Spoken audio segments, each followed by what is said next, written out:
வணக்கம். இன்றைய குறள்: கொடுப்பது அழுக்கறுப்பான் சுற்றம் உடுப்பதும் உண்பதும் இன்றி கெடும். இன்னொருவன் பிறனுக்கு கொடுப்பதை பார்த்து பொறாமைப்படுகிறவனின் குடும்பம் உடுக்க உடையும் உண்ண உணவும் இல்லாமல் கெடும்.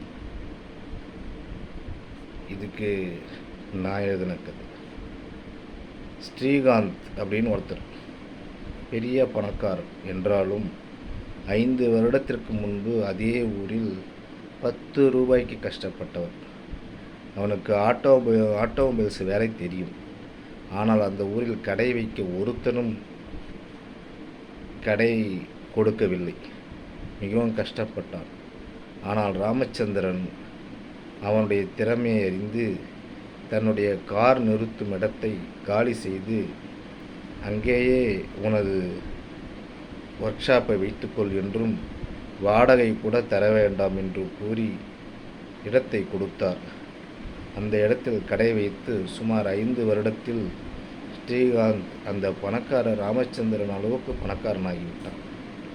இன்றைக்கு பல வீடுகளையும் பல கடைகளுக்கு சொந்தக்காரன் ஸ்ரீகாந்த். ஆனாலும் ராமச்சந்திரன் கொடுத்த இடத்தில்தான் தன்னுடைய அலுவலகத்தை வைத்துள்ளான். ஒரு தடவை ராமச்சந்திரனை பார்த்து இடத்தை காலி செய்வதாகவும் வேறு இடத்திற்கு மாற்றப் போவதாகவும் சொல்லப்போனான். ஆனால் ராமச்சந்திரனோ, இதை பாருப்பா தம்பி, நீ என் புள்ள மாதிரி, இந்த ஷெட்டை விட்டு போகக்கூடாது. என் காலத்துக்கு அப்புறம் நீ என்ன வேணாலும் பண்ணிக்கொடு கராராக சொன்னார் ராமச்சந்திரன். அந்த அன்பு ஆணையை கேட்டு ஸ்ரீகாந்த் கண்ணீர் சிந்தினான். அவனுடைய சொத்து குறையாமல் இன்றைக்கு பணக்காரராக இருக்கிறாரே, அதுக்கு என்ன அர்த்தம் தெரியுமா? என்ன மாதிரி பல பேர்களை பணக்காராக்கியதான் காரணம் என்று வள்ளுவர் கூறினார். ஸ்ரீகாந்தும் அதே ஆமோதித்தான். அதாவது, இந்த காலத்தில் நம்மளால் ஒருத்தவன் வசதியாக வரான்னா பார்த்து பொறாமப்படுறவங்க அதிகமாக இருக்காங்க.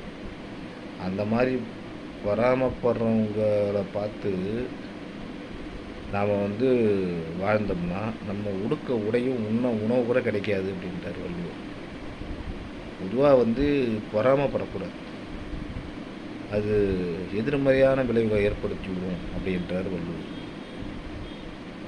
அது ஒவ்வொருத்தவங்க மனசை பொறுத்து.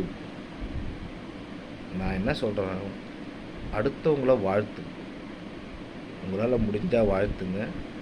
இல்லை அந்த அளவுக்கு நம்மளுக்கு மனப்பக்குவம் இல்லை அப்படின்னா, அது உங்களுக்கு அவங்க முன்னேறது பிடிக்கல அப்படின்னா, நீங்கள் பாட்டு வேலையை பாருங்கள். கடவுள் மேலே பாரத்தை போட்டு நீங்கள் பாட்டு வேலையை பாருங்கள். ஆனால் அவங்கள பார்த்து நீங்கள் வவுறு எரியாதுங்க. ஏன்னா அது உங்களுக்கு எதிர்மறையான விளைவுகளை ஏற்படுத்திடும் அப்படின்னு சொல்கிறாரு இதுக்கு அர்த்தம் அதுதான். நன்றி, வணக்கம். நாளை மறுபடியும் சந்திப்போம்.